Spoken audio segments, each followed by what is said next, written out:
ವಿಮರ್ಶೆಯ ಬಿಕ್ಕಟ್ಟು ಅಂತಂದರೆ ವಾಸ್ತವಗದು ವಿಮರ್ಶೆಯ ಬಿಕ್ಕಟ್ಟಲ್ಲ. ನಿಜವಾಗಿ ಸಾಹಿತ್ಯ ವಿಮರ್ಶೆ ಅಥವಾ ಸಾಹಿತ್ಯ ತತ್ವಗಳ ಅಧ್ಯಯನ ಯಾವ ದಿಕ್ಕಿನಲ್ಲಿ ನಡೀಬೇಕಿತ್ತು ಆ ದಿಕ್ಕಿನಲ್ಲಿ ನಡೆದೇ ಇರತಕ್ಕಂಥದ್ದು.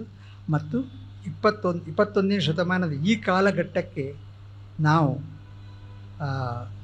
ಓದುಗರಿಗೆ ಒದಗಿಸಬೇಕಾಗಿರ್ತಕ್ಕಂತಹ ಪರ್ಯಾಯ ದೃಷ್ಟಿಕೋನಗಳು, ಜಗತ್ತನ್ನು ಗ್ರಹಿಸೋದಕ್ಕೆ ಬೇಕಾಗಿರ್ತಕ್ಕಂಥ ಪರ್ಯಾಯ ದೃಷ್ಟಿಕೋನಗಳನ್ನು ನಾವು ಒದಗಿಸಬೇಕಾಗಿರ್ತಕ್ಕಂಥ ಸವಾಲು ಈ ಮುಂದಿನ ದಶಕಗಳಲ್ಲಿದೆ. ಅವುಗಳನ್ನು ಹೇಗೆ ನಿರ್ವಹಿಸ್ತಾರೋ ಬರಹಗಾರರು ಗೊತ್ತಿಲ್ಲ. ಬಹುವಚನ ದ್ವೈಮಾಸಿಕದ ವಿಶೇಷ ಸಂಚಿಕೆಯನ್ನು ಬಿಡುಗಡೆ ಮಾಡಿಕೊಡ್ಬೇಕು ಅಂತ ದೀಪಾ ಅವರು ಮತ್ತು ಸಿರಾಜ್ ಅವರು ನನ್ನ ಕೇಳಿದಾಗ ನನ್ನನ್ನು ಯಾಕೆ ಕರಿತಾ ಇದ್ದೀರಿ ಅಂತ ಅನ್ನೋದು, ಕರಿತಿದ್ದಾರೆ ಅಂತ ಅನ್ನೋದು ನನಗೆ ಸ್ಪಷ್ಟ ಆಗಲಿಲ್ಲ. ಅವರೇನೋ ಕಾರಣಗಳು ಕೊಡ್ತಾಯಿದ್ರು, ಆದರೆ ನನಗೆ ಇನ್ನೂ ಕೂಡ ನನಗೆ ಖಚಿತವಾಗಿ ನಂಬಿಕೆ ಇಲ್ಲ ನಾನು ಇದಕ್ಕೆ ಅರ್ಹನೋ ಇಲ್ಲವೋ ಅಂತ ಅಂದ್ಕೊಂಡು.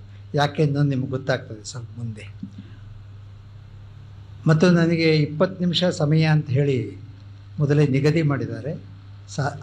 ಆದಷ್ಟು 20 ನಿಮಿಷದಲ್ಲಿ ಮುಗಿಸ್ತೀನಿ.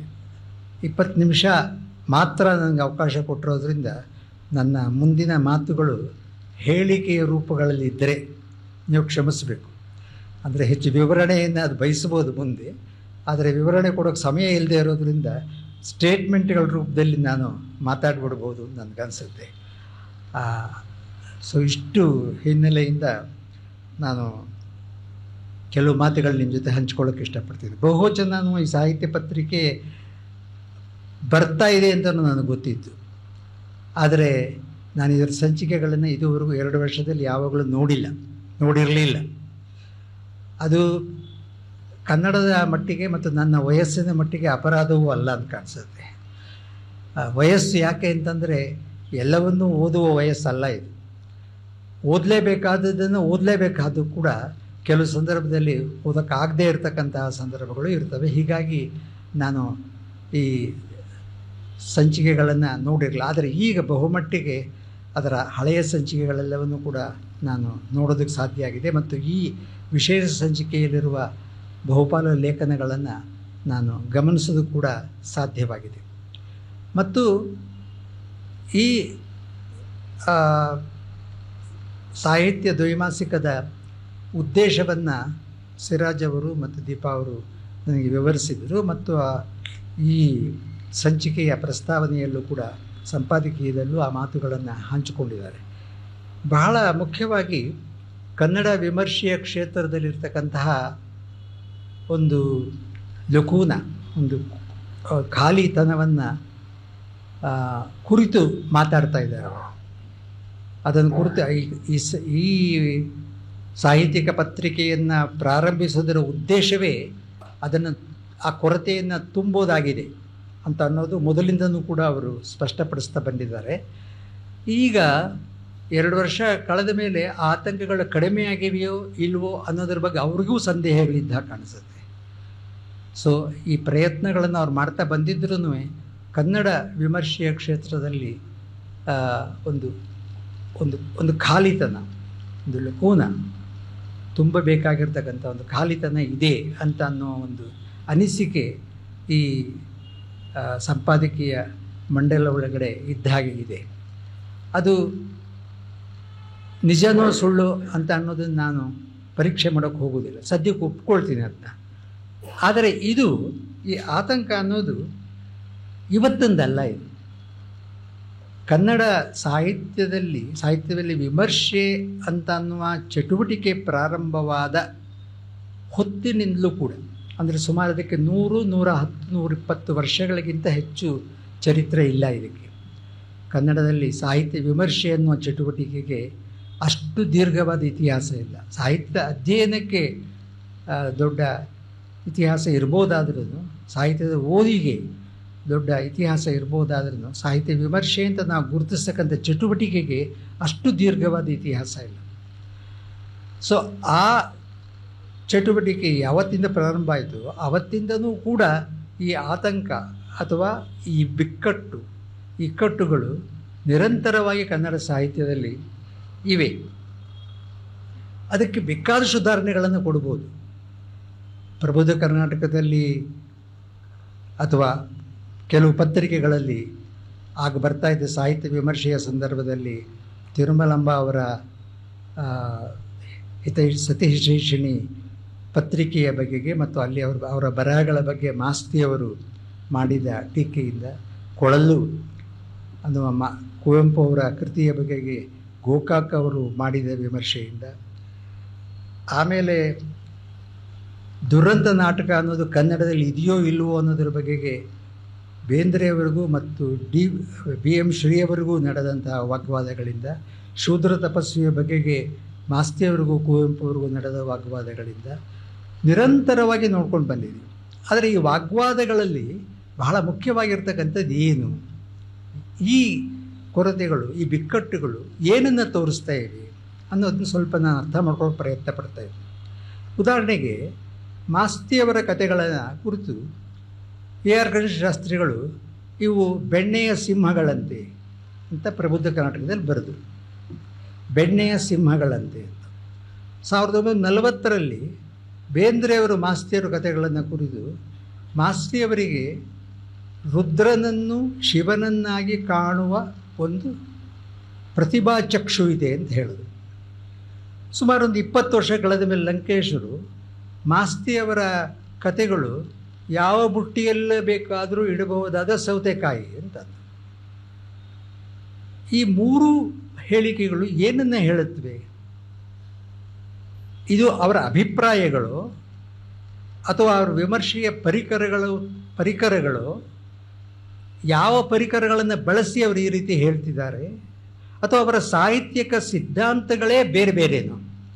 AR ಕೃಷ್ಣಶಾಸ್ತ್ರಿಗಳದ್ದು, ಬೇಂದ್ರೆಯವರದು, ಲಂಕೇಶ್ ಅವರದು ಸಾಹಿತ್ಯ ಸಿದ್ಧಾಂತಗಳೇ ಬೇರೆ ಬೇರೆನಾ? ಅವ್ರ ವಿಮರ್ಶೆಯ ಪರಿಕರಗಳು ಬೇರೆ ಬೇರೆನಾ? ಮಾಸ್ತಿಯವ್ರ ಕಥೆಗಳು ಮಾತ್ರ ಹಾಗೇ ಇವೆ, ಅಂದರೆ ಅವುಗಳಲ್ಲಿ ಬದಲಾವಣೆ ಆಗಿಲ್ಲ, ಆದರೆ ಅವುಗಳನ್ನು ನೋಡುವ ದೃಷ್ಟಿಕೋನದಲ್ಲಿ ವ್ಯತ್ಯಾಸ ಆಗ್ತಾ ಇದೆ. ಯಾಕೆಂತಂದರೆ ಇದು ನಿರಂತರವಾಗಿ ಯಾವ ಥರ ಆಗ್ತದೆ ಅಂತ ಅನ್ನೋದಕ್ಕೆ ಒಂದೆರಡು ಉದಾಹರಣೆಗಳನ್ನು ಮತ್ತೆ ನಿಮಗೆ ಕೊಡೋಕ್ಕೆ ಪ್ರಯತ್ನ ಪಡ್ತೀವಿ. ಲಂಕೇಶ್ ಅವರು ಸುಮಾರು 75-76 ಸಂದರ್ಭದಲ್ಲಿ ಕಂಡದ್ದು ಕಂಡ ಹಾಗೆ ಎನ್ನುವ ವಿಮರ್ಶೆ ಸಂಕಲನದಲ್ಲಿ ಮೊದಲನೇ ಬಾರಿಗೆ ಅಲ್ಲದೇ ಇದ್ದರೂ ಮೊದಲನೇ ಬಾರಿಗೆ ಲಿಖಿತ ರೂಪದಲ್ಲಿ ಕುರ್ತಕೋಟಿಯವರ ವಿಮರ್ಶೆಯನ್ನು ಬಹಳ ತೀವ್ರವಾಗಿ ಖಂಡಿಸಿ ಬರೆದರು. ಸೊ ಕುರ್ತಕೋಟಿ ಅನ್ನುವ ಅವರು ಮಾಡ್ತಾ ವಿಮರ್ಶೆ ಅಂತ ಅನ್ನೋದೇನೆ ನಿಜವಾದ ಒಂದು ಆ ಚಟುವಟಿಕೆಯ ಡಂಬಾಚಾರವನ್ನು ನಾನು ಹೊರಗಡೆ ಹಾಕದೇ ಇದ್ದರೆ ನಾನು ತಪ್ಪು ಮಾಡಿದಾಗ ಆಗ್ತದೆ ಅಂತಾದರು. ಕುರ್ತಕೋಟಿಯವರು ಅಷ್ಟೊತ್ತಿಗಾಗಲೇ ಕನ್ನಡದ ಬಹಳ ಪ್ರಮುಖ ವಿಮರ್ಶಕರಾಗಿದ್ದರು, ಅಥವಾ ಆ ರೀತಿ ಅವ್ರನ್ನ ಆ ರೀತಿ ಪರಿಗಣಿಸಲಾಗ್ತಾ ಇತ್ತು. ಆದರೆ ಲಂಕೇಶ್ ಅವರು ಈ ರೀತಿ ಹೇಳೋದಕ್ಕೆ ಕಾರಣ ಏನು? ಅದರ ಹಿಂದೆ ಇರತಕ್ಕಂತಹ ತರ್ಕ ಏನು? ಸುಮಾರಾಗಿ ಒಂದು 10 ವರ್ಷ ಕಳೆದ ಮೇಲೆ ತೇಜಸ್ವಿಯವರು ಒಂದು ಉಪನ್ಯಾಸದಲ್ಲಿ ಯಾವತ್ತೂ ನಾಯಿಗಳನ್ನು ಸಾಕದೇ ಇರುವ ನಾಯಿಗಳನ್ನು ಹತ್ತಿರಕ್ಕೆ ಬಿಟ್ಕೊಳ್ಳದೆ ಇರತಕ್ಕಂತಹ ಕುರ್ತಕೋಟಿಯವರಿಗೆ ಮಲೆಗಳಲ್ಲಿ ಮದುಮಗಳು ಕಾದಂಬರಿ ಅರ್ಥವೇ ಆಗೋದಿಲ್ಲ ಅಂತ ಹೇಳಿದ್ರು.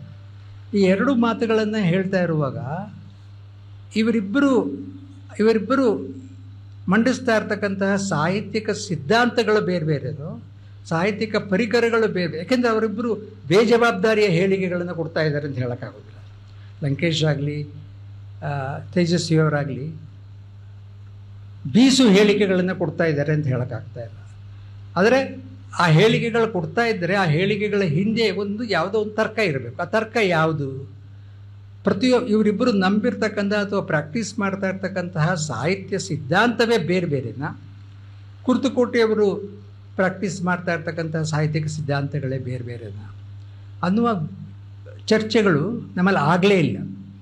ಈ ಹೇಳಿಕೆಗಳನ್ನು ಹಾಗೆ ತಗೊಂಡುವೆ ಹೊರಸೋದು, ಇವುಗಳು ಯಾಕೆ ಈ ರೀತಿ ಭಿನ್ನ ಆಗ್ತವೆ, ಯಾಕೆ ಈ ರೀತಿ ವ್ಯತ್ಯಾಸ ಆಗ್ತದೆ ಅಂತ ಬಹಳ ಮುಖ್ಯವಾದ ಸಮಸ್ಯೆ ಅಂದರೆ ಕನ್ನಡ ಸಾಹಿತ್ಯದ ಅಧ್ಯಯನದಲ್ಲಿ ಕನ್ನಡ ಸಾಹಿತ್ಯ ಚರಿತ್ರೆ, ಸಾಹಿತ್ಯ ವಿಮರ್ಶೆ, ಸಾಹಿತ್ಯ ಸಿದ್ಧಾಂತ, ಸಾಹಿತ್ಯ ತತ್ವ, ಈ 3 ಬಗೆಯ ಚಟುವಟಿಕೆಗಳು ಓವರ್ಲ್ಯಾಪ್ ಆಗುತ್ತವೆ, ಒಂದಕ್ಕೊಂದು ಡಿಕ್ಕೆ ಹೊಡೆಯುತ್ತವೆ. ಆದರೆ ಸಾಹಿತ್ಯ ಚರಿತ್ರೆ ಅಂತ ಅನ್ನೋದು ಸಾಹಿತ್ಯ ವಿಮರ್ಶೆಯ ಒಂದು ಎಕ್ಸ್ಟೆನ್ಷನ್ ಆಗಿ ಕಾಣಿಸುತ್ತೆ. ನೀವು ಯಾವುದೇ ಸಾಹಿತ್ಯ ಚರಿತ್ರೆ ಅಂತ ತಗೊಂಡ್ರೂ ಕೂಡ ಅದರಲ್ಲಿ ಬಹುಮಟ್ಟಿಗೆ ವಿಮರ್ಶೆನೇ ಇರೋದು, ವಿಮರ್ಶೆಯ ಪರಿಕರಗಳನ್ನು ಬಳಸಿ ಮಾಡಿರ್ತಕ್ಕಂಥದ್ದು. ಒಂದು ಚರಿತ್ರೆ ಅಂದರೆ ಏನು ಅಂತನ್ನೋ ತರ್ಕವನ್ನು ಆ ಚರಿತ್ರೆ ಹಿಂದಿನಿಂದ ನಾವು ಗ್ರಹಿಸಬೇಕಾಗ್ತದೆ. ಉದಾಹರಣೆಗೆ ಬೆಂಗಳೂರು ವಿಶ್ವವಿದ್ಯಾಲಯ ಪ್ರಕಟಿಸಿರ್ತಕ್ಕಂತಹ ಸಮಗ್ರ ಕನ್ನಡ ಸಾಹಿತ್ಯ ಚರಿತ್ರೆಯನ್ನು, ಮೈಸೂರು ವಿಶ್ವವಿದ್ಯಾಲಯ ಪ್ರಕಟಿಸಿರ್ತಕ್ಕಂಥ ಕನ್ನಡ ಸಾಹಿತ್ಯ ಚರಿತ್ರೆಯನ್ನು ನೀವು ಕಂಪೇರ್ ಮಾಡಿದರೆ ಅವೆರಡು ಸಾಹಿತ್ಯ ಚರಿತ್ರೆ ಅಂತಂದರೆ ಏನು ಅನ್ನೋದ್ರ ಬಗ್ಗೆ ಹೊಂದಿರುವ ತಾತ್ವಿಕ ಸಾಹಿತ್ಯ ತತ್ವಗಳು ಯಾವುದು ಬೇರೆ ಬೇರೆ ಅನ್ನೋದನ್ನು ಈ ಎರಡೂ ಚರಿತ್ರೆಯ ಸಂಪುಟಗಳ ಸಂಪಾದಕರುಗಳು ಎಲ್ಲೂ ಸ್ಪಷ್ಟಪಡಿಸೋದಿಲ್ಲ. ನಾವು ಗ್ರಹಿಸಬೇಕಾಗ್ತದೆ ಅಷ್ಟೆ. ಯಾಕೆ ಎರಡು ಏಕಕಾಲಕ್ಕೆ ಬಂದವು, ಕಾಂಟೆಂಪ್ರರಿಯಾಗಿ ಬಂದು ಒಂದು ಸಾಹಿತ್ಯ ಚರಿತ್ರೆ ಬೆಂಗಳೂರಲ್ಲೂ ಪ್ರಕಟ ಆಗ್ತಾಯಿತ್ತು, ಸಾಹಿತ್ಯ ಚರಿತ್ರೆ ಮೈಸೂರಲ್ಲೂ ಪ್ರಕಟ ಆಯಿತು. ಯಾಕೆ ಇದು ಡೂಪ್ಲಿಕಸಿ ಎಫರ್ಟ್ಗಳ ಅಥವಾ ಅವುಗಳ ಹಿಂದೆ ಇರ್ತಕ್ಕಂಥ ಸಾಹಿತ್ಯ ತತ್ವಗಳೇ ಬೇರೆ ಬೇರೆನಾ, ಸಾಹಿತ್ಯ ಸಿದ್ಧಾಂತಗಳೇ ಬೇರೆ ಬೇರೆನಾ? ಈ ಸಾಹಿತ್ಯ ಸಿದ್ಧಾಂತಗಳು ಯಾವುದು ಅನ್ನೋದು ನಮ್ಮ ಆಲೋಚನೆಯ ಭಾಗವಾಗಲಿಲ್ಲ. ಹಾಗೆ ನೋಡಿದರೆ ಕುವೆಂಪು ಅವರಿಗೆ, ಪುತಿನ ಅವರಿಗೆ, ಬೇಂದ್ರೆ ಅವರಿಗೆ ಅವರದೇ ಆದಂಥ ಸಾಹಿತ್ಯ ಸಿದ್ಧಾಂತಗಳಿದ್ದು ಆ ಸಾಹಿತ್ಯ ಸಿದ್ಧಾಂತಗಳನ್ನು ಅವರು ಸ್ಪಷ್ಟವಾಗಿ ಮಂಡಿಸಿದ್ರು ಕೂಡ ಆ ಸಾಹಿತ್ಯ ಸಿದ್ಧಾಂತಗಳು ಅವುಗಳಿಗೆ ಅವರದೇ ಆದ ಮಿತಿ ಇರ್ಬೋದು, ಅವುಗಳ ವ್ಯಾಪಕತೆಯ ಬಗ್ಗೆ ಪ್ರಶ್ನೆ ಮಾಡ್ಬೋದಾದರೂ ಹೊರತು ಆದರೆ ಆ ಸಾಹಿತ್ಯ ಸಿದ್ಧಾಂತಗಳು ಇದ್ದವೋ ಇಲ್ವೋ ಅನ್ನೋದ್ರ ಬಗ್ಗೆ ಸಂದೇಹ ಇಲ್ಲ ನಮಗೆ. ಕುವೆಂಪು, ಬೇಂದ್ರೆ, ಪುತಿನ, ಸ್ವಲ್ಪ ಮಟ್ಟಿಗೆ ಮುಂದಿನ ಕೆಲವು ಬರಹಗಾರರು, ಉದಾಹರಣೆಗೆ ಯಶವಂತ ಚಿತ್ತಾಳರು ಒಂದು ಸಾಹಿತ್ಯ ಸಿದ್ಧಾಂತವನ್ನು ಮಂಡಿಸೋದು ಪ್ರಯತ್ನ ಪಡ್ತಾಯಿದ್ರು. ಅವರು ಬೇರೆ ಬೇರೆ ಬರಹಗಳಲ್ಲಿ ಮಂಡಿಸೋ ಪ್ರಯತ್ನ ಪಡ್ತಾಯಿದ್ದಾರೆ. ಭೈರಪ್ಪನವರು ಕೂಡ ಈ ಕೆಲಸ ಮಾಡ್ತಾಯಿದ್ರು. ಭೈರಪ್ಪನವರು ತಮ್ಮ ಮೊದಲ ಕಾದಂಬರಿಗಳನ್ನು ನೋಡಿದ್ರೆ ನಿಮಗೆ ಆ ಕಾದಂಬರಿಗಳ ಕೊನೆಯಲ್ಲಿ ಒಂದು ಪ್ರೊಲಾಗ್ ಬರೀತಾಯಿದ್ರು. ಆ ಪ್ರೊಲಾಗಲ್ಲಿ ತಮ್ಮ ಕಾದಂಬರಿಗಳನ್ನು ಸಮರ್ಥಿಸೋದಕ್ಕೆ ಬೇಕಾಗಿರ್ತಕ್ಕಂಥ ಒಂದು ಸಿದ್ಧಾಂತವನ್ನು ಅದರಲ್ಲಿ ಮಂಡಿಸ್ತಾಯಿದ್ರು. ಆಮೇಲೆ ಗ್ರ್ಯಾಜುವಲ್ ಆಗಿ ಅದನ್ನು ಅವರು ಪ್ರತ್ಯೇಕ ಪುಸ್ತಕಗಳನ್ನ ಪ್ರಕಟಿಸಿದ್ರು. ಆಮೇಲೆ ತಮ್ಮ ಮುಗಿದ ಕಾದಂಬರಿಗಳಲ್ಲಿ ಅಂತಹ ಪ್ರೊಲಾಗ್ಗಳನ್ನ ಬರೆಯೋದು ನಿಲ್ಲಿಸಿದ್ರು. ಆದರೂ ಹೊರಗೆ ತಮ್ಮ ಕಾದಂಬರಿಗಳನ್ನು ಸಮರ್ಥನೆಗಾಗಿ ಬೇರೆ ರೀತಿಯ ತಮ್ಮ ಸಾಹಿತ್ಯ ತತ್ವ ಏನು ಅಂತ ಅನ್ನೋದನ್ನು ಭಾಳ ಸ್ಪಷ್ಟವಾಗಿ ಪ್ರತಿಪಾದಿಸ್ತಾ ಬಂದಿದ್ದಾರೆ. ಆದರೆ ಬಹಳ ಮುಖ್ಯವಾದ ಸಮಸ್ಯೆ ಏನು ಅಂತಂದರೆ ಸುಮಾರೊಂದು 25-30 ವರ್ಷಗಳಿಗಿಂತ ಹಿಂದೆ ಅಥವಾ ಅದರ ಆಸ್ಪಾಸ್ನಲ್ಲಿ, ಅಂದರೆ ಕನ್ನಡದಲ್ಲಿ ಸಾಹಿತ್ಯ ವಿಮರ್ಶೆ ಅಂತನ್ನುವ ಚಟುವಟಿಕೆ ಪ್ರಾರಂಭ ಆಗಿ ಸುಮಾರು 30-40 ವರ್ಷ ಕಳೆದ ಮೇಲೆ ಒಂದು ವಿಮರ್ಶೆ ಅನ್ನೋದು ಒಂದು ದೊಡ್ಡ ಪ್ರಮಾಣದ ಚಟುವಟಿಕೆಯಾಗಿ ಬೆಳೀತು. ಇದು ಕನ್ನಡ ಅಧ್ಯಯನ ಕೇಂದ್ರ ನಡೆಸಿದಂಥ, ಬೆಂಗಳೂರು ವಿಶ್ವವಿದ್ಯಾಲಯದ ಕನ್ನಡ ಅಧ್ಯಯನ ಕೇಂದ್ರ ನಡೆಸಿದ ವಿಚಾರ ಸಂಕಿರಣಗಳಲ್ಲಿ ಮಂಡಿಸಿದ ಪ್ರಬಂಧಗಳ ಸಂಕಲನಗಳನ್ನು ನೋಡಿದರೆ ಮತ್ತು ವ್ಯಕ್ತಿಗತ ಪ್ರಯತ್ನಗಳಲ್ಲಿ ಕುರ್ತಕೋಟಿಯವರಿರ್ಬೋದು, DR ನಾಗರಾಜ್ ಇರ್ಬೋದು, ಮುಂತಾದವರು ಬರೆದಿರ್ತಕ್ಕಂತಹ ಲೇಖನಗಳಲ್ಲಾಗಿರ್ಬೋದು, ಹಾಗೆ ಗಿರಡಿ ಗೋವಿಂದರಾಜ್ ಇರ್ಬೋದು, ಆಮೂರ್ ಅವರು ಇರ್ಬೋದು, ಅಶೋಕ್ ಅವರು ಇರ್ಬೋದು, ಇವರೆಲ್ಲರೂ ಕೂಡ ನಿರಂತರವಾಗಿ ಸಾಹಿತ್ಯ ವಿಮರ್ಶೆಯನ್ನೇ ತಮ್ಮ ಪ್ರಧಾನ ಅಭಿವ್ಯಕ್ತಿ ಮಾಧ್ಯಮವನ್ನಾಗಿ ಇಟ್ಟುಕೊಂಡು ಒಂದು ಕ್ರಿಯಾಶೀಲ ನೆಲೆಯಲ್ಲಿ ಅದನ್ನು ಮಾಡ್ಕೊಂಡು ಬಂದರು.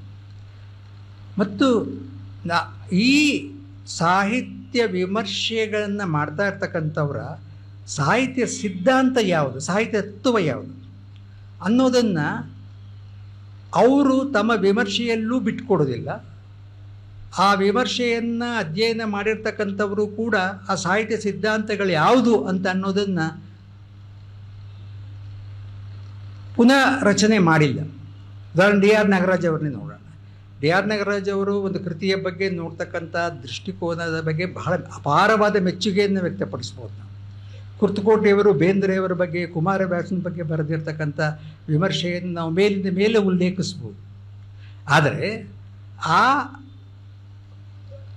ಆ ವಿಮರ್ಶೆ ಯಾವ ಸಾಹಿತ್ಯಕ ತತ್ವಗಳಿಂದ ರೂಪುಗೊಂಡವು ಅಂತ ಅನ್ನೋದು, ಮತ್ತು ಯಾವ ಪರಿಕರಗಳನ್ನು ಬಳಸಿ ಅವರ ವಿಶ್ಲೇಷಣೆ ಮಾಡಿದ್ರು ಅನ್ನೋದು ಓದುಗರಿಗೆ ಗೊತ್ತಾಗೋದಿಲ್ಲ. ಓದುಗರಿಗೆ ಅದನ್ನು ಕಟ್ಟಿಕೊಡ್ತಕ್ಕಂಥ ಪ್ರಯತ್ನವನ್ನು ನಾವು ಮಾಡಲೂ ಇಲ್ಲ. ಸ್ವತಃ ಆ ವಿಮರ್ಶಕರೂ ಮಾಡಲಿಲ್ಲ ಮತ್ತು ಆ ವಿಮರ್ಶೆಗಳನ್ನ ಅಧ್ಯಯನ ಮಾಡಿದವರೂ ಮಾಡಲಿಲ್ಲ. ಅದರಿಂದಾಗಿ ನಮಗಿವತ್ತು ಅವು ಒಂದು ಡ್ಯಾಸ್ಲಿಂಗ್ ಆಗಿರ್ತಕ್ಕಂಥ ಕಣ್ಣು ಕೋರೈಸುವ ರೀತಿಯ ನೆಲೆಯಲ್ಲಿ ನಿಂತಿವೆ ಹೊರತು ಅವುಗಳು ಒಂದು ಒಂದು ವಿಮರ್ಶಾ ಅಥವಾ ಅಧ್ಯಯನ ಪರಂಪರೆಯನ್ನು ಹುಟ್ಟಿ ಹಾಕುವಷ್ಟು ಪ್ರಬಲವಾಗಿ ಬೆಳೀಲಿಲ್ಲ. ನಾನಿವತ್ತು ಬಹಳ ಸಂದರ್ಭದಲ್ಲಿ ಹೇಳ್ತೀನಿ, ಕುರ್ತಕೋಟಿಯವರಿಗೆ ಅನುಯಾಯಿಗಳೇ ಇಲ್ಲ ಅಂತ. ಕುರ್ತಕೋಟಿಯವರಿಗೆ ಫಾಲೋವರ್ಸ್ ಇಲ್ಲ. ಫಾಲೋವರ್ಸ್ ಅಂದರೆ ಏನು? ಅದನ್ನ ಓದಿ ಮೆಚ್ಕೊಳ್ಳೋರಲ್ಲ. ಡಿ ಆರ್ ನಾಗರಾಜ್ಗೂ ಕೂಡ ಅನುಯಾಯಿಗಳಿಲ್ಲ.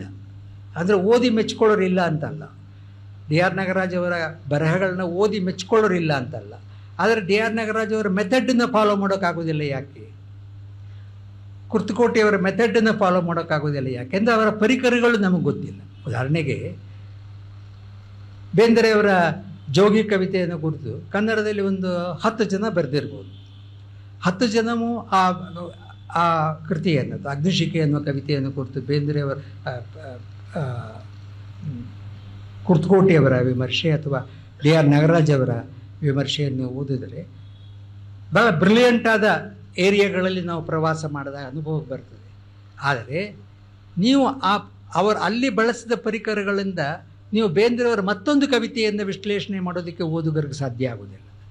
ಅಂದರೆ ನಿಮಗೆ ಕರ್ಕೊಂಡೋಗಿ ಬಿಡ್ತಾರೆ ಹೊರತು ನೀವೇ ನಡೆದುಕೊಂಡು ಹೋಗೋದಕ್ಕೆ ಬೇಕಾಗಿರುವ ದಾರಿಗಳನ್ನು ತೆರೆದು ತೋರಿಸೋದಿಲ್ಲ. ವಿಮರ್ಶೆ ನಿಜವಾಗಿ ಹೇಗಾಗಬೇಕು ಅಂತಂದರೆ ನಮ್ಮನ್ನು ಕರ್ಕೊಂಡು ಹೋಗಿ ಎಲ್ಲೋ ಒಂದು ಕಡೆಗೆ ತೋರಿಸ್ಬೇಕಲ್ಲ, ಕರ್ಕೊಂಡು ಹೋಗ್ತಕ್ಕಂಥದ್ದು. ಉದಾಹರಣೆ ಒಂದು ಸಣ್ಣ ನನ್ನ ಹಳೆಯ ಒಂದು ಎಕ್ಸ್ಪೀರಿಯನ್ಸ್. ನಾನು ಯಾವುದೋ ಒಂದು ಪೂರ್ವಜನ್ಮ ಅಂತಂದರೆ ಒಂದು 40-50 ವರ್ಷಗಳ ಹಿಂದೆ ಒಂದು ಹೈಸ್ಕೂಲಲ್ಲಿ ಅಧ್ಯಾಪಕ ಆಗಿದ್ದೆ. ಆ ಹೈಸ್ಕೂಲ್ ಅಧ್ಯಾಪಕನಾಗಿದ್ದಾಗ ನಾನೊಂದು ಸ್ಕೌಟ್ ಮಾಸ್ಟರ್ ಕೂಡ ಆಗಿದ್ದೆ. ಸ್ಕೌಟ್ ಮಾಸ್ಟರ್ ಆಗಿದ್ದಾಗ ವಿದ್ಯಾರ್ಥಿಗಳನ್ನ ಕರ್ಕೊಂಡು ಯಾವುದೋ ಕೊಡಗಿನಲ್ಲಿ ಒಂದು ಟ್ರೆಕ್ಕಿಂಗ್ ಅಂತ ಹೋದು. ನಾನು ನನಗೆ ಗೊತ್ತಿದ್ದ ಗಿಡ ಮರಗಳನ್ನು ತೋರಿಸ್ಕೊಂಡು ಮಕ್ಕಳಿಗೆ ತೋರಿಸ್ಕೊಂಡು ಹೋದೆ. ನಮ್ಮ ಜೊತೆಯಲ್ಲಿ ಒಬ್ಬ ಹುಡುಗ ಬಂದ. ಅವನ ಹೆಸರು ವಿಚಿತ್ರ, ಅವನ ಹೆಸರು ಮಂದಣ್ಣ ಅಂತಲಿದೆ. ಕೊಡಗಿನ ಹುಡುಗ ಅವನು, ಮಂದಣ್ಣ ಅಂತ. ನಾವು ಬಂದ ಮೇಲೆ ನೀವೇನೇನೆಲ್ಲ ಕಾಡಿನಲ್ಲಿ ನೋಡಿದಿರಿ ಅಂತ ನಾನು ಸುಮ್ಮನೆ ಅವ್ರನ್ನ ಕೇಳಿದೆ. ನಾನು ಏನನ್ನು ಅವ್ರಿಗೆ ಹೇಳಿದ್ನೋ ಅದರ 2 ಪಟ್ಟು 3 ಪಟ್ಟನ್ನು ಮಂದಣ್ಣ ನನಗೆ ಹೇಳ್ದ. ಅಂದರೆ ಅವನು ನನ್ನ ಜೊತೆಯಲ್ಲೇ ಬಂದಿದ್ದ, ನಾನು ಅವನ ಜೊತೆಯಲ್ಲಿ ಹೋಗಿ ನನಗೆ ಕಾಣದೇ ಇದ್ದದ್ದು ಅವನಿಗೆ ಕಾಣಿಸ್ತು. ಅವನ ಜೊತೆಯಲ್ಲಿ ನನ್ನ ಕರ್ಕೊಂಡು ಹೋದೆ ನಿಜ, ಆದರೆ ನನಗೆ ಕಾಣದೇ ಇದ್ದದ್ದು ಕೂಡ ನನಗೆ ಕಾಣಿಸ್ತು. ವಿಮರ್ಶಕ ಕೃತಿಯನ್ನು ವಿಮರ್ಶಿಸುವಾಗ ಓದುಗಣ್ಣನ್ನು ತನ್ನ ಜೊತೆಯಲ್ಲಿ ಕರ್ಕೊಂಡು ಹೋಗ್ತಾನೋ ಅಥವಾ ತಾನು ತಲುಪಬೇಕಾದ ಜಾಗಕ್ಕೆ ತಗೊಂಡೋಗಿ ಸಡನ್ನಾಗಿ ಡ್ರಾಪ್ ಮಾಡ್ತಾರೆ. ನನ್ನ ಈ ಮಾತು ನಿಮಗೆ ಸ್ಪಷ್ಟ ಆಗ್ತದೆ ಅಂತ ತಿಳ್ಕೊಳ್ತದೆ. ಅಂದರೆ ನಾವು ವಿಲ್ ಬಿ ಎನಾಮರ್ಡ್. ಆ ಕ್ರಿಟಿಸಿಸಮ್ನಿಂದ ನಮಗೆ ಒಂಥರ ಮೋಹಕತೆ ಬರ್ತದೆ. ಆದರೆ ನಮಗೆ ಮತ್ತೆ ಒಂದು ಕೃತಿಯನ್ನು ಪ್ರವೇಶ ಮಾಡೋದಕ್ಕೆ ಬೇಕಾಗಿರೋ ಪರಿಕರಗಳು ದೊರಕೋದಿಲ್ಲ.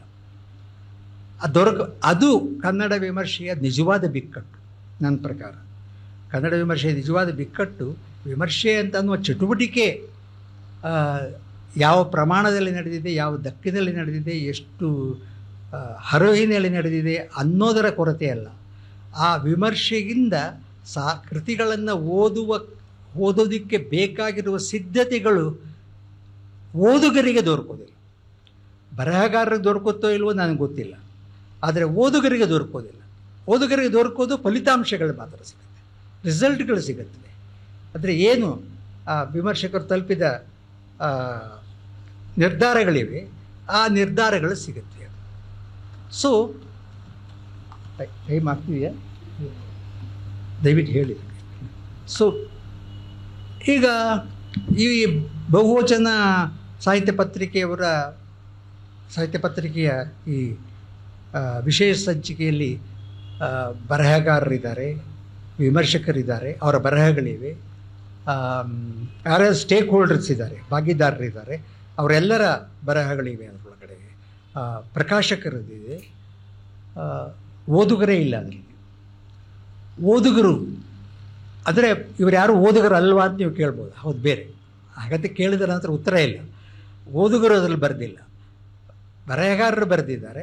ನನಗೆ ವಿಮರ್ಶೆಯ ಪ್ರಯೋಜನ ಇದೆಯೋ ಇಲ್ಲವೋ ಅಂದ್ಕೊಂಡು ಪ್ರಕಾಶಕರುಗಳು ಹೇಳಿದ್ದಾರೆ, ಪುಸ್ತಕ ಮಾರಾಟಗಾರರುಗಳು ಹೇಳಿದ್ದಾರೆ, ಮತ್ತು ವಿಮರ್ಶಕರುಗಳು ಸದ್ಯದ ವಿಮರ್ಶೆಯ ಸ್ಥಿತಿಗತಿಗಳನ್ನು ಕುರಿತು ಕನ್ನಡ ವಿಮರ್ಶಕರುಗಳು ಮತ್ತು ಭಾರತೀಯ ಭಾಷೆಗಳಲ್ಲಿ ಯಾವ ರೀತಿಯ ಸಮಸ್ಯೆಗಳಿವೆ ಅನ್ನೋದ್ರ ಬಗ್ಗೆ ಬಹಳ ವಿವರವಾಗಿ ವಿಶ್ಲೇಷಣೆ ಮಾಡ್ತಕ್ಕಂಥ ಒಂದು ಹಲವು ಲೇಖನಗಳು, ಅದು ಪಂಜಾಬಿಯಿಂದ ಇರ್ಬೋದು, ಉಡಿಯಾದಿಂದ ಇರ್ಬೋದು, ತಮಿಳಿನಿಂದ ಇರ್ಬೋದು, ಮಲಯಾಳಂನಿಂದ ಇರ್ಬೋದು, ಹೀಗೆ ಹಲವು ಭಾಷೆಗಳಿಂದ, ಹಿಂದಿಯಿಂದ ಇರ್ಬೋದು, ಅವುಗಳೆಲ್ಲ ಲೇಖನಗಳಿವೆ. ಆಯಾ ಭಾಷೆಗಳಲ್ಲೂ ಕೂಡ ಇದೇ ಸಮಸ್ಯೆ ಇದ್ದಾಗ ಕಾಣಿಸುತ್ತೆ. ಅವ್ರ ಕೆಲವು ಲೇಖನಗಳನ್ನು ನೀವು ಕಣ್ಣಾಡಿಸಿ ನೋಡಿದ್ರೆ ಇದೇ ಸಮಸ್ಯೆ ಇದ್ದಾಗ ಕಾಣಿಸುತ್ತೆ. ಆದರೆ ನಾನು ಹೇಳುವ ರೀತಿಯಲ್ಲಿ ಅದನ್ನು ಅವರು ಮಂಡಿಸಿದ್ದಾರೆ ನನಗನ್ನಿಸಿಲ್ಲ. ಎನಿವೆ ಒಂದು ಕ್ರೈಸಿಸನ್ನು ಅವರು ಕೂಡ ಪ್ರೆಸೆಂಟ್ ಮಾಡ್ತಾ ಇದ್ದಾರೆ ನನಗನ್ನಿಸ್ತು. ಆದರೆ ಪ್ರಕಾಶಕರುಗಳು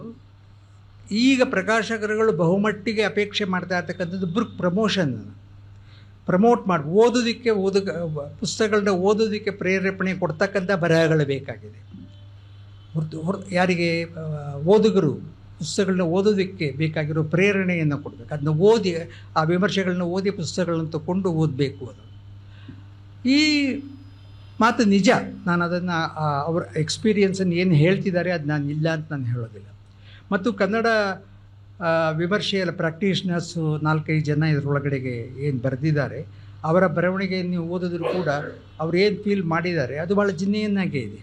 ಅದನ್ನು ಯಾರೂ ಪ್ರಶ್ನೆ ಮಾಡೋಕ್ಕಾಗೋದಿಲ್ಲ.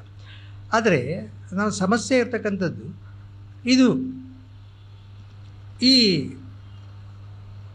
ಈ ವಿಮರ್ಶೆಗಳು ಓದುಗರಿಗೆ ನೆರವಾಗ್ತಿವೆಯೋ, ಬರಹಗಾರರಿಗೆ ನೆರವಾಗ್ತಿವೆಯೋ, ಯಾರಿಗೆ ನೆರವಾಗಬೇಕು ಅಂತೀವಿ? ಇವು ಓದುಗರು ವಿಮರ್ಶೆಯನ್ನು ಓದಿ ಅದರ ಮೂಲಕ ಒಂದು ಕೃತಿಯನ್ನು ಪ್ರವೇಶ ಮಾಡೋದಕ್ಕೆ ಅನುಕೂಲಕರವಾದ ರೀತಿಯಲ್ಲಿ ವಿಮರ್ಶೆ ಇರಬೇಕು ಅಂತನೋ, ಅಥವಾ ಈ ವಿಮರ್ಶೆ ಅನ್ನೋದೊಂದು ಪ್ರತ್ಯೇಕವಾದ ಬೌದ್ಧಿಕ ಚಟುವಟಿಕೆಯಾಗಿ ಸಾಹಿತ್ಯ ಕೃತಿಯ ಓದು ಒಂದು ಕಡೆ, ಸಾಹಿತ್ಯ ವಿಮರ್ಶೆಯ ಚಟುವಟಿಕೆ ಇನ್ನೊಂದು ಕಡೆ, ಇವೆರಡೂ ಬೇರೆ ಬೇರೆ ಚಟುವಟಿಕೆಗಳ ಈ ಗೊಂದಲವನ್ನು ಹಾಗೆ ಉಳ್ಕೊಳ್ತದೆ. ಅದನ್ನು ನಿವಾರಿಸ್ಕೊಳ್ಳೋದಕ್ಕೆ ನಮಗಿನ್ನೂ ಸಾಧ್ಯ ಆಗಿಲ್ಲ. ಇರಲಿ, ನಿವಾರಿಸ್ಬೇಕಾ ಬೇಡವಾ ಅಂತ ಅನ್ನೋದು ಇನ್ನೊಂದು ಪ್ರಶ್ನೆ. ಆದರೆ ಇವತ್ತಿನ ಬಿಕ್ಕಟ್ಟು ಬೇರೆ ಥರದ್ದು ನನ್ನ ಪ್ರಕಾರ. ಯಾವುದದು ಅಂತಂದರೆ, ಇವತ್ತು ಸಾಹಿತ್ಯ ಅನ್ನುವ ಒಂದು ಚಟುವಟಿಕೆ, ಒಂದು ಇನ್ಸ್ಟಿಟ್ಯೂಷನ್ನೇ ಕ್ರೈಸಿಸ್ಗೆ ಒಳಗಾಗ್ತಾ ಇದೆ. ಅಂದರೆ ಒಂದು ಸೊಸೈಟಿಯಲ್ಲಿ, ಒಂದು ಸಮಾಜದಲ್ಲಿ, ಒಂದು ಭಾಷಾ ಸಮುದಾಯದಲ್ಲಿ ಸಾಹಿತ್ಯಕ ಚಟುವಟಿಕೆಗೆ ಇರತಕ್ಕಂತಹ ರೋಲ್ ಯಾವುದು, ಅದಕ್ಕಿರ್ತಕ್ಕಂತಹ ಪಾತ್ರ ಏನು ಅಂತ ಅನ್ನೋದು. ಇದು ಲಾಗಾಯತಿನಿಂದ ಇನ್ ಡಿಫೆನ್ಸ್ ಆಫ್ ಪೊಯಿಟ್ರಿಯನ್ನು ಬರೆದಾಗ, ಅಥವಾ ಹಾಗೆ ನೋಡಿದ್ರೆ ಭಾಳ ಹಿಂದಿನಿಂದನೂ ಕೂಡ, ಕ್ರಿಸ್ತಪೂರ್ವ ಕಾಲದಿಂದನೂ ಕೂಡ ಈ ಪ್ರಶ್ನೆಯನ್ನು ಮೇಲಿಂದ ಮೇಲೆ ಕೇಳ್ಕೊಂಡು ಬರಲಾರೆ. ಗ್ರೀಕರಲ್ಲಿ ಕೂಡ ಬಂತದ್ದು, ಭಾರತದಲ್ಲೂ ಕೂಡ ಬಂದಿದೆ, ಅದು ಬೇರೆ ಬೇರೆ ಕಾಲದಲ್ಲಿ, ಮಧ್ಯಕಾಲದಲ್ಲೂ ಕೂಡ ಬಂತು, ರೊಮ್ಯಾಂಟಿಕ್ ಯುಗದಲ್ಲೂ ಕೂಡ ಯುರೋಪ್ನಲ್ಲಿ ಈ ಪ್ರಶ್ನೆಗಳು ಬರ್ತವೆ. ಅದನ್ನು ಬೇರೆ ಬೇರೆ ರೀತಿಯಲ್ಲಿ ಸಮರ್ಥನೆಯನ್ನು, ಅದು ಡಿಫೆನ್ಸ್ ಅಂತಲಾರು ಕರ್ಕೊಳ್ಳಿ, ಅಪಾಲಜಿ ಅಂತಲಾರು ಕರ್ಕೊಳ್ಳಿ, ಅದನ್ನು ಆಯಾ ಕಾಲದ ವಿಮರ್ಶಕರುಗಳು, ಚಿಂತಕರುಗಳು, ಕವಿಗಳು ಮಾಡ್ಕೊತಾನೆ ಬಂದಿದ್ದಾರೆ. ಆದರೆ ಇವತ್ತು ಮತ್ತೊಂದು ಕ್ರೈಸಿಸ್ ಇದೆ. ಏನು ಕ್ರೈಸಿಸ್ ಅದು ಅಂತಂದರೆ, ನಮ್ಮ ಓದುಗ ಜಗತ್ತಿಗೆ ತಿಳುವಳಿಕೆ ಅನ್ನೋದು ನಾನು ಸಿಂಗಲ್ ಕಾಮದಲ್ಲಿ ಕೊಡ್ತಾ ಇದ್ದೀನಿ.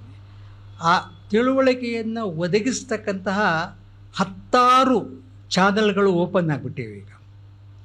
ಅದು ವಿವಿಧ ಜ್ಞಾನಶಿಸ್ತುಗಳಿರ್ಬೋದು, ವಿವಿಧ ಮಾಧ್ಯಮಗಳಿರ್ಬೋದು, ವಿವಿಧ ಸಾಮಾಜಿಕ ಮಾಧ್ಯಮಗಳಿರ್ಬೋದು. ಅವುಗಳೆಲ್ಲವೂ ಕೂಡ ಓದುಗರ ಕಣ್ಣು, ಕಿವಿ, ಮನಸ್ಸುಗಳ ಮೇಲೆ ಬೊಂಬಾರ್ಡ್ ಮಾಡ್ತಾ ಇವೆ. ಅವುಗಳ ಒಳಗೆ ಅವರು ಸಿಕ್ಕಾಕೊಳ್ಳೋಗೆ ಮಾಡ್ತಾ ಇವೆ.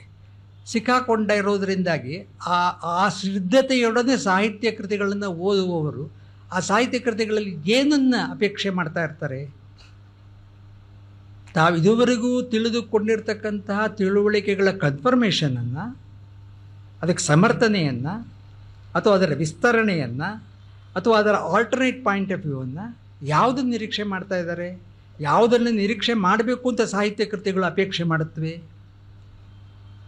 ದಾಡೆಗೊಂದು ಸಾಹಿತ್ಯ ಕೃತಿ ಒಂದು ಸಾಮಾಜಿಕ ಸನ್ನಿವೇಶವನ್ನು ನಮ್ಮೆದುರು ಮಂಡಿಸ್ತಾ ಇದೆ ಅಂತ ತಿಳ್ಕೊಳ್ಳೋಣ. ಸಾಮಾಜಿಕ ಸನ್ನಿವೇಶವನ್ನು ಗ್ರಹಿಸೋದಕ್ಕೆ ಬೇಕಾಗಿರುವ ಹಲವಾರು ಪರಿಕರಗಳನ್ನು ಓದುಗರಿಗಾಗಲೇ ಪಡ್ಕೊಂಡಿದ್ದಾರೆ. ಆದರೆ ಅದು ಕಾಣ್ಕೆಯೋ ಕಣ್ಕಟ್ಟೋ ಗೊತ್ತಿಲ್ಲ. ಕಾಣ್ಕೆ ಕಣ್ಕಟ್ಟುಗಳ ನಡುವೆ ಗೆಲೆ ಬಲು ತೆಳು. ಕವಿ ಹೇಳಿದ ಮಾತಿದು. ಯಾವುದು ಕಾಣ್ಕೆ, ಯಾವುದು ಕಣ್ಕಟ್ಟು, ಅವುಗಳ ನಡುವೆ ಡಿಫರೆನ್ಷಿಯೇಟ್ ಮಾಡೋದನ್ನು ಓದುಗರಿಗೆ ತಿಳಿಸ್ಕೊಡುವ ಮಾರ್ಗ ಯಾವುದು? ಕಣ್ಕಟ್ಟುಗಳನ್ನೇ ಕಾಣಿಕೆ ಅಂತ ತಿಳ್ಕೊಳ್ಳುವ ಆ ಭ್ರಮೆಗೆ ಸಿಕ್ಕಾಕೊಳ್ಳೋ ಹಾಗೆ ಆಗಿರುವ ಈ ಕಾಲದಲ್ಲಿ ಸಾಹಿತ್ಯ ಕೃತಿಗಳ ಹೊಸ ಜವಾಬ್ದಾರಿ ಏನು ಮತ್ತು ಅದನ್ನು ವಿಮರ್ಶೆ ಎತ್ತಿ ಹೇಳಬೇಕಾಗಿರ್ತಕ್ಕಂಥದ್ದು ಹೇಗೆ ಅಂತಂದರೆ, ಪ್ರತಿಯೊಬ್ಬ ಓದುಗರನ್ನು ಕೂಡ ಸೆನ್ಸಿಟೈಸ್ ಮಾಡ್ತಕ್ಕಂಥದ್ದು. ಅಂದರೆ ಲೋಕವನ್ನು ಗ್ರಹಿಸೋದಕ್ಕೆ ಬೇಕಾಗಿರ್ತಕ್ಕಂಥ ಬೇರೆ ಪರಿಕರಗಳನ್ನು, ಪರ್ಯಾಯ ಪರಿಕರಗಳನ್ನು ಓದುಗರಿಗೆ ಒದಗಿಸ್ತಕ್ಕಂಥದ್ದು. ಈಗಾಗಲೇ ಸಾಮಾಜಿಕ ಮಾಧ್ಯಮಗಳಾಗಲಿ, ಬೇರೆ ಬೇರೆ ಸೋಸಿಯಾಲಜಿ ಇರ್ಬೋದು, ಎಕನಾಮಿಕ್ಸ್ ಇರ್ಬೋದು, ಪಾಲಿಟಿಕ್ಸ್ ಇರ್ಬೋದು, ಸೈಕಾಲಜಿ ಇರ್ಬೋದು, ಹಿಸ್ಟ್ರಿ ಇರ್ಬೋದು, ನೇಮ್ ಇಟ್, ಅಥವಾ ಇಸಮ್ಗಳಿರ್ಬೋದು, ಮಾರ್ಕ್ಸಿಸಮ್ ಇರ್ಬೋದು, ಫೆಮಿನಿಸಮ್ ಇರ್ಬೋದು, ಯಾವುದಾದ್ರೂ ಇಸಮ್ಗಳಿರ್ಬೋದು, ಅವೆಲ್ಲವೂ ಕೂಡ ಲೋಕವನ್ನು ನೋಡೋದಕ್ಕೆ ನಮಗೊಂದು ದೃಷ್ಟಿಕೋನವನ್ನು ಕೊಡುತ್ತವೆ. ಆ ದೃಷ್ಟಿಕೋನಗಳು ಜಿನೆಯನ್ನಾಗಿದ್ದರು ಸಾಹಿತ್ಯ ಕೃತಿ ಅವುಗಳನ್ನು ಕನ್ಫರ್ಮ್ ಮಾಡೋದಕ್ಕೋಸ್ಕರ ಹುಡ್ತಾ ಇರೋದಿಲ್ಲ. ಹಾಗಿದ್ದರೆ ಅವುಗಳ ಅಗತ್ಯನೇ ಇಲ್ಲ. ಆ ತಿಳುವಳಿಕೆ ನನಗೆ ಅಲ್ಲೇ ಇದೆ. ಆದರೆ ತಿಳುವಳಿಕೆಯನ್ನು ಪಡೆದುಕೊಳ್ಳುವ ವಿಧಾನ ಇದೆಯಲ್ಲ, ಆ ಪಡೆದುಕೊಳ್ತಕ್ಕಂಥ ಕ್ರಮ ಇದೆಯಲ್ಲ, ಆ ಕ್ರಮದಲ್ಲಿ ಸಾಹಿತ್ಯ ಕೃತಿಗಳು ಭಿನ್ನವಾಗ್ತವೆ. ಸಾಹಿತ್ಯ ಕೃತಿಗಳು ಬೇರೆ ಆಗಬೇಕು. ಹಾಗಾಗದೆ ಹೋದರೆ ಸಾಹಿತ್ಯ ಕೃತಿಗಳ ಅನನ್ಯತೆ ಅಂತ ಹೇಳಾರೆ. ಅನನ್ಯತೆ ಅಂತ ಅನ್ನೋದು ಅವುಗಳ ಅಗತ್ಯ ಒಂದು ಇದರಲ್ಲಿ ಅದರಲ್ಲಿ ಕಲ್ಚರ್ಗೆ, ಲಿಟ್ರರಿ ಕಲ್ಚರ್ಗೆ ಭಾಳ ಕಡಿಮೆ ಆಗ್ತಾ ಹೋಗ್ಬೋದು ಅಂತ ಅನ್ಸುತ್ತೆ. ಹಾಗಂತ ಹೇಳಿದ್ರೆ ಸಾಹಿತ್ಯ ಸೃಷ್ಟಿ ಅನ್ನೋದೇ ನಿಂತೋಗ್ತದ, ಹಾಗಂತ ನಾನು ಹೇಳಲಾರೆ. ಹಾಗೆ ನೋಡಿದರೆ ಒಂದು ಯಾವ ಆತಂಕದ ಮಾತುಗಳನ್ನು ಈ ಬಹುವಚನದ ಸಂಪಾದಕ ಮಂಡಳಿ ಎಕ್ಸ್ಪ್ರೆಸ್ ಮಾಡ್ತಾ ಇದೆ ಅಂದರೆ, ಕ್ರಿಟಿಕಲ್ ಥಿಂಕಿಂಗ್ನಲ್ಲಿ ಒಂದು ವ್ಯಾಕ್ಯೂಮ್ ಆಗ್ತಾ ಇದೆ ಅಂತ. ಹಾಗಂತ ನನಗೇನು ಅನಿಸಿಲ್ಲ. ಕ್ರಿಟಿಕಲ್ ಥಿಂಕಿಂಗ್ನಲ್ಲಿ ವ್ಯಾಕ್ಯೂಮ್ ಆಗ್ತಿದೆ ಅಂತ ಅಂದರೆ ಬರಹಗಾರರು ಏನು ಮಾಡ್ತಾರೆ? ಅವ್ರಿಗೂ ಒಂದು ಕ್ರಿಟಿಕಲ್ ಥಿಂಕಿಂಗ್ ಇರಬೇಕು ತಾನೆ. ಇಷ್ಟು ಪ್ರಮಾಣದಲ್ಲಿ ಸಾಹಿತ್ಯ ಕೃತಿಗಳು ಸೃಷ್ಟಿಯಾಗ್ತಿವೆ ಅಂತಂದರೆ ಆ ಬರಹಗಾರರಲ್ಲೂ ಕ್ರಿಟಿಕಲ್ ಥಿಂಕಿಂಗ್ ಇರಬೇಕು ತಾನೆ. ಆ ಕ್ರಿಟಿಕಲ್ ಥಿಂಕಿಂಗ್ ಇರ್ಬೋದಾದ ಮಿತಿಗಳನ್ನು ಕುರಿತು ನೀವು ಮಾತಾಡಿ. ಬಟ್ ಒಬ್ಬ ಕವಿ ಅಥವಾ ಒಬ್ಬ ನಾಟಕಕಾರ, ಒಬ್ಬ ಕಥೆಗಾರ, ಒಬ್ಬ ಕಾದಂಬರಿಕಾರ ಒಂದು ಕೃತಿಯನ್ನು ರಚನೆ ಮಾಡ್ತಾ ಇದ್ದಾನೆ ಅಂತಂದರೆ there must be a process behind that. ಆ ಪ್ರಾಸೆಸ್ನ ಕ್ರಿಟಿಕಲ್ ಥಿಂಕಿಂಗ್ನ ಒಂದು ಆಸ್ಪೆಕ್ಟ್ ಅಂತಲೇ ಪರಿಗಣಿಸಬೇಕು. It's there. ಅಂದರೆ ಕನ್ನಡ ಜಗತ್ತೊಳಗಡೆಗೆ ಆ ಕ್ರಿಟಿಕಲ್ ಥಿಂಕಿಂಗ್ನ ಕೊರತೆಯಾಗಿಲ್ಲ. ಕ್ರಿಟಿಕಲ್ ಥಿಂಕಿಂಗ್ನ ನಾವು ವ್ಯಾಖ್ಯಾನ ಮಾಡ್ತಕ್ಕಂಥ, ಡಿಸೈಫರ್ ಮಾಡ್ತಕ್ಕಂಥ, ಡಿಸರ್ನ್ ಮಾಡ್ತಕ್ಕಂಥ ವಿಧಾನಗಳು ಇನ್ನೂ ನಮಗೆ ಸ್ಪಷ್ಟ ಆಗಿದೆ. ಅಥವಾ ಅದಕ್ಕೆ ಅಗತ್ಯವಾದ ಪರ್ಯಾಯಗಳು ಬೇಕಾಗಿವೆ ಅನ್ನೋದ್ರ ಬಗ್ಗೆ ಯೋಚನೆ ಮಾಡ್ತಾ ಇದ್ರು. ಸೊ ಇಂತಹ